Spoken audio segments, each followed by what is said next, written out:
اعوذ باللہ من الشیطان الرجیم بسم اللہ الرحمن الرحیم الحمدللہ رب العالمین والصلاة والسلام علی سید الانبیاء والمرسلین وخاتم النبیین۔ پیارے دوستو، فقیر فیض محمد سکندری پتافی الفیض چینل کے ساتھ آپ کی خدمت میں حاضر ہے۔ پیارے دوستو،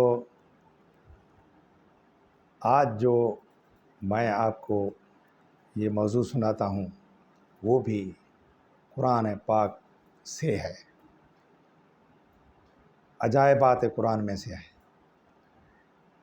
وہ موضوع ہے غار ثور۔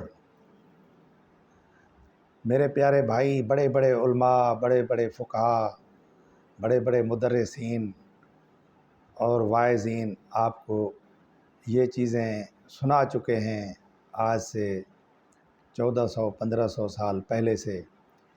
یہ خوبصورت جو چیز ہے وہ آپ سنتے رہے ہیں، مگر اس کے سننے کا بار بار مزہ ہی اور ہے۔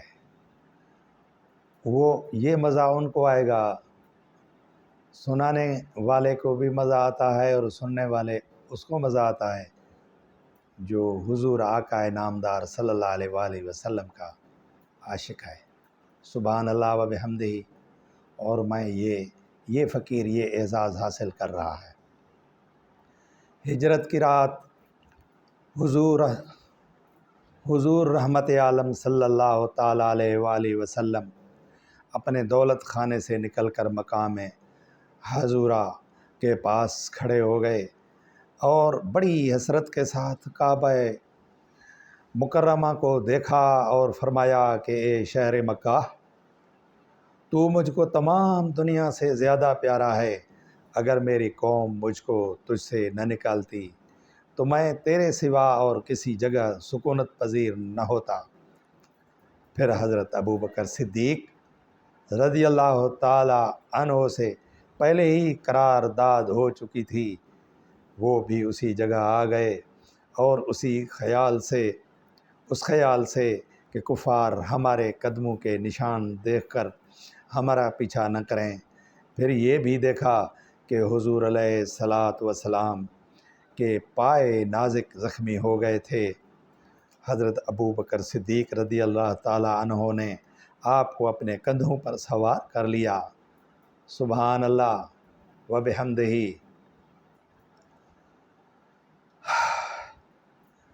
اور اس طرح خاردار جھاڑیوں اور نوکدار پتھروں والی پہاڑیوں کو روندتے ہوئے اسی رات غار ثور میں پہنچے۔ مدارج نبوت۔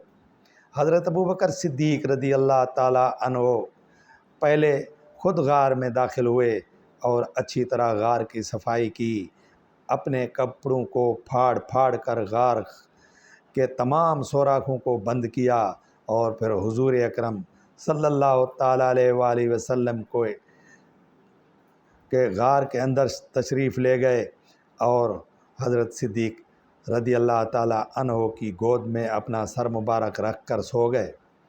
حضرت ابوبکر صدیق رضی اللہ تعالیٰ عنہ نے ایک سوراخ کو اپنی ایڑی سے بند کر رکھا تھا۔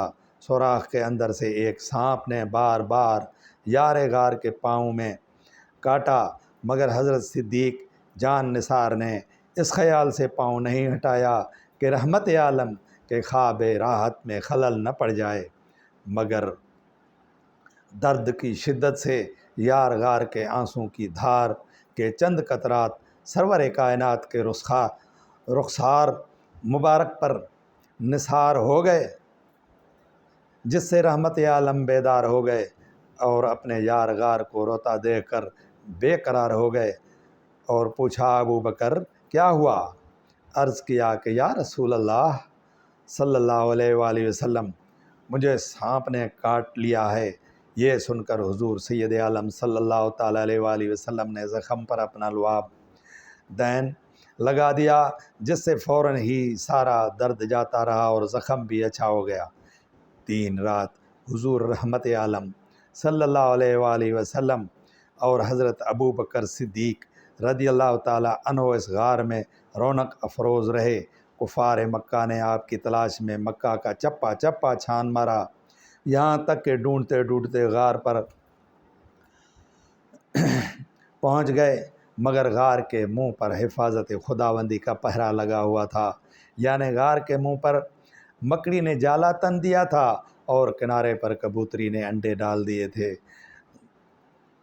ڈال رکھے تھے۔ یہ منظر دیکھ کر کفار آپس میں یہ کہنے لگے کہ اگر غار میں کوئی انسان موجود ہوتا تو یہ مکڑی جالا نہ تنتی، نہ ہی کبوتری انڈے دیتی۔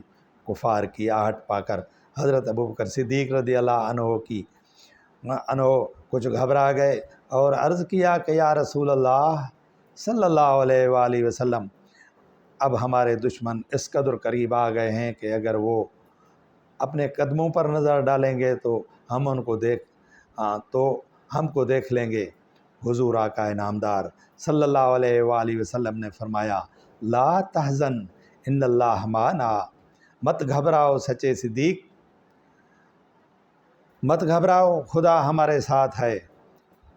پھر حضرت ابوبکر صدیق رضی اللہ تعالیٰ عنہ پر سکینہ اتر پڑا کہ وہ بالکل ہی مطمئن اور بے خوف ہو گئے، اور چوتھے دن یکم ربیع الاول دوشنبہ کے روز حضور علیہ الصلاۃ والسلام غار سے باہر تشریف لائے اور مدینہ منورہ کو روانہ ہو گئے، اور غار ثور کے واقعے کو قرآن مجید نے ان لفظوں میں بیان فرمایا ہے۔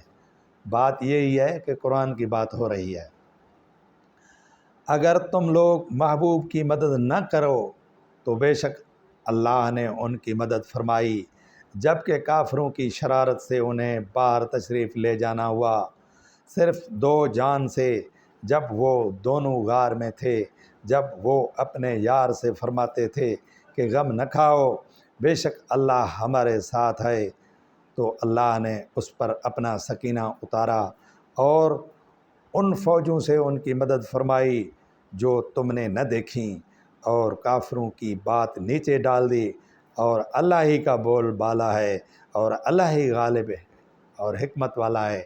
یہ سورہ توبہ کی آیتیں ہیں۔ درس ہدایت، یہ آیت اور غار ثور کا قصہ یعنی واقعہ حضرت ابوبکر صدیق رضی اللہ تعالیٰ عنہ کی فضیلت اور ان کی محبت و جان نثاری رسول کا وہ نشان اعظم ہے جو قیامت تک آفتاب عالم تاب کی طرح درخشاں اور روشن رہے گا۔ کیوں نہ ہو کہ پروردگار نے انہیں اپنے رسول کے یار غار ہونے کی سند مستند قرآن میں سے دے دی ہے، جو کبھی ہرگز نہ مٹ سکتی ہے، نہ مٹی ہے، نہ مٹے گی، نہ مٹ سکتی ہے۔ سبحان اللہ و بحمدہ، سبحان اللہ العظیم۔ حضرت صدیق اکبر رضی اللہ تعالیٰ عنہ کا یہ وہ فضل و شرف ہے جو نہ کسی کو ملا ہے نہ کسی کو ملے گا۔ مرتبہ حضرت صدیق کا ہو کس سے بیاں، ہر فضیلت کے وہ جامع ہے نبوت کے سوا۔ سبحان اللہ۔ میرے پیارے دوستو، امید ہے کہ یہ قرآن سے ثابت بہترین معلومات آپ کی معلومات میں اضافہ کرے گی اور آپ کے ایمان اور مرتبے میں اضافہ کرے گی۔ امید ہے کہ مجھے آپ اپنی دعاؤں سے یاد فرمائیں گے اور میرا چینل سبسکرائب کریں گے اور لائک کریں گے اور دوستوں سے شیئر کریں گے۔ وما علینا الا البلاغ المبین۔